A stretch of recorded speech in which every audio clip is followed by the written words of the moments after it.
Hi friends, today half kg brownie எப்படி பண்ணுறதுன்னு பார்க்கலாம்.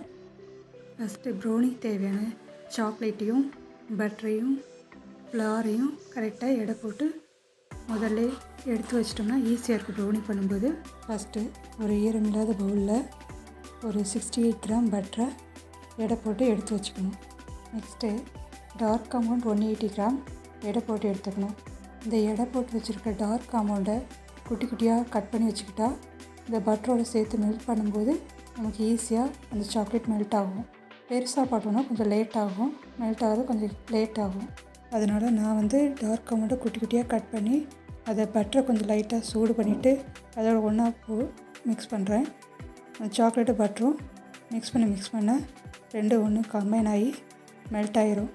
அதை ஆற வச்சுக்கணும். ஆற வச்சதுக்கப்புறம் தான் நம்ம எக்கோடு ஆட் பண்ணணும்.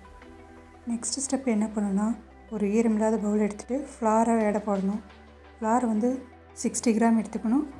அப்புறம் கொக்கோ பவுடர் ஒரு 10 கிராம் எடுத்து வச்சுக்கணும். எடுத்து அந்த மாவை ஒரு டைம் சளிச்சு எடுத்து வச்சுக்கணும். நெக்ஸ்ட்டு ப்ரௌனிக்கு தேவையான சுகரை அளந்து எடுத்துக்க போகிறோம். இதில் நான் 40 கிராம் ப்ரௌன் சுகரும் 45 கிராம் ஒயிட் சுகரும் அளந்து எடுத்து வச்சுக்கிறேன். ப்ரௌனிக்கு தேவையான சாக்லேட்ஸு பட்ரு ஃப்ளாரு எல்லாமே அளந்து எடுத்து வச்சுக்கிட்டோம். நெக்ஸ்ட்டு எக் பேட்டர் எப்படி ரெடி பண்ணுறதுன்னு பார்க்கலாம். ஒரு ஈரமில்லாத பவுல் எடுத்துக்கிட்டு அதில் 1 pinch salt, 1/2 teaspoon vanilla essence, ஒரு 2 எக்கு, அப்புறம் நம்ம பொடி பண்ணி வச்சுருக்க சர்க்கரை, இது எல்லாம் ஒன்றா போட்டு கையில் விஸ்க் இருந்தால் நீங்கள் விஸ்க்லேயே பீட் பண்ணிக்கலாம். நான் ஹேண்ட் விஸ்க் யூஸ் பண்ணுறேன். நான் ஹேண்ட் விஸ்க் யூஸ் பண்ணுறதுனால 3 to 4 மினிட்ஸ் நல்லா ஃபஸ்ட்டு ஸ்பீடில் வச்சு பீட் பண்ணும்போது சுகர் நல்லா மெல்ட் ஆகி வந்துடும். நீங்கள் ஹேண்ட் விஸ்க் யூஸ் பண்ணும்போது ஒரு 5 மினிட்ஸாவது நல்லா பீட் பண்ணணும். அப்போ தான் அந்த சுகர் எக்கோட நல்லா மெல்ட் ஆகி வரும். அப்படி மெல்ட் ஆகலைன்னா ப்ரௌனி ஒரு மாதிரி பிசு பிசுன்னு இருக்கும். ஸோ நல்லா பீட் பண்ணி எடுத்துக்கோங்க விஸ்க் வச்சு.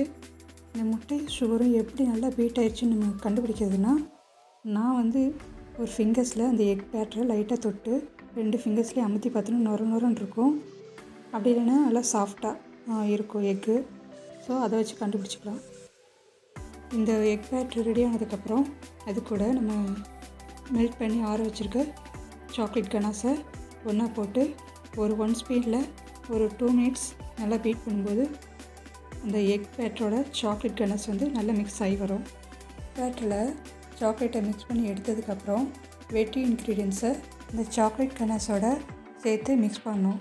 நான் அதுக்காக ஒரு சல்லடையில் நம்ம ஒரு டைம் சளிச்சு வச்சுருக்க மாவையும் கொக்கோ பவுடரையும் போட்டு ஒரு 3 டைம்ஸ் கொஞ்சம் கொஞ்சமாக சீவ் பண்ணி சாக்லேட்டையும் ஃப்ளாரையும் மிக்ஸ் பண்ணி எடுத்துக்கிறேன். ஓவர் மிக்ஸ் பண்ண வேண்டாம். நான் இங்கே இந்த வீடியோவில் நான் எப்படி மிக்ஸ் பண்ணேன்னு சொல்லி அப்படியே கட் பண்ணாமல் வீடியோ போட்டிருக்கேன். அதை பாருங்கள். ரொம்ப ஸ்லோவாக தான் போட்டிருக்கேன். பார்த்து அதே மாதிரி கட் அண்ட் ஃபோல்டர் மெத்தடில் சாக்லேட்டையும் ஃப்ளாரையும் மிக்ஸ் பண்ணி எடுத்துக்கோங்க. நான் ஒரு டைம் சீவ் பண்ணி சாக்லேட் மிக்ஸோட மிக்ஸ் பண்ண தான் போட்டிருக்கேன். அதே போல் 3 டைம்ஸ் மாவு சீவ் பண்ணி எப்படி வீடியோவில் காட்டியிருக்கணும் அதே போலவே அகைன் 2 டைம்ஸ் சீவ் பண்ணி மாவையும் சாக்லேட்டையும் நல்லா மிக்ஸ் பண்ணி எடுத்துக்கோங்க. நெக்ஸ்ட்டு ஹேண்ட் விஸ்கை யூஸ் பண்ணி ஒரு 1 மினிட் அந்த மாவை கட்டி இல்லாமல் மிக்ஸ் பண்ணி விட்டுக்கிறேன். இப்போ நமக்கு ப்ரௌனி பேட்டர் ரெடி ஆகிடுச்சு. இங்கே நான் 7 இன்ச் ட்ரே எடுத்திருக்கேன். அதில் பட்டர் பேப்பர் போட்டு எடுத்து வச்சுருக்கேன். இந்த டின்னில் நம்ம ப்ரௌனி பேட்டரை ஊற்றி ஏர் பபுள்ஸில் ரிமூவ் பண்ணிவிட்டு ஒரு டைம் டேப் பண்ணிவிட்டு எடுத்து வச்சுக்கணும். இப்போது இந்த ப்ரௌனி பேட்டர் ஊற்றி வச்ச டின்னை 10 மினிட்ஸ் ப்ரீஹீட் பண்ணி வச்சுருக்க பாத்திரத்துக்குள்ளே 40 to 45 மினிட்ஸ் வச்சு லோ ஃப்ளேமில் வேக வச்சு எடுத்துக்கணும். வெந்துருச்சான்னு அந்த 40 மினிட்ஸ் கழித்து நீங்கள் ஒரு டைம் ஒரு டூத் பிக்கோ அல்லது ஒரு சின்ன குச்சியோ வச்சு நீங்கள் உள்ளே இன்சர்ட் பண்ணி பார்க்கும்போது மாவு வந்துச்சுன்னா அகைன் ஒரு 5 மினிட்ஸ் வேக விடுங்க. அதுக்கப்புறமா வெளியில் எடுத்துக்கோங்க. ப்ரௌனி வெந்ததுக்கப்புறம் ஒரு 1/2 அன் ஹவர் to 1 ஹவர் வெளியில் நல்லா கூல் பண்ண விட்டுட்டு ப்ரௌனியை கட் பண்ணுங்கள். அப்படி நீங்கள் கூல் ஆகாமல் ப்ரௌனியை கட் பண்ணிங்கன்னா நல்லா கட்டாக வராது. ஸோ கூலாக விட்டு கட் பண்ணிக்கோங்க. இப்போ நம்மளோட ப்ரௌனி நல்லா ஃபஜ்ஜியாக கிரிங்கிள் டாப்போட சூப்பராக வந்திருக்கு. இது நான் ஒரு 1 ஹவர் ஆற விட்டுட்டேன். ஈவினிங் தான்.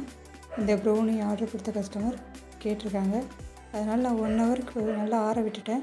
அதுக்கப்புறமா நமக்கு தேவையான சைஸில் ஸ்லைஸ் போட்டு கஸ்டமருக்கு டெலிவரி பண்ணிக்கலாம். இந்த ப்ரௌனி வீடியோ நான் 2-3 யூடியூப் வீடியோ பார்த்து தான் அதில் எது பண்ணால் கரெக்டாக வரும்னு பார்த்து பண்ணியிருக்கேன். பண்ணதில் நல்லா சூப்பராகவே இருந்தது இந்த ப்ரௌனி. நீங்களும் நான் சொன்னது மாதிரியே ப்ரொசீஜரை ஃபாலோ பண்ணி பண்ணிங்கன்னா கண்டிப்பாக சூப்பராகவே இந்த ப்ரௌனி வரும். உங்கள் வீட்டில் இருக்கிறவங்களுக்கு கொடுத்து நல்லா ஹாப்பியாக என்ஜாய் பண்ணுங்கள். இந்த வீடியோ பிடிச்சிருந்துச்சின்னா லைக் பண்ணுங்கள். என்னோடய சேனலை சப்ஸ்கிரைப் பண்ணுங்கள்.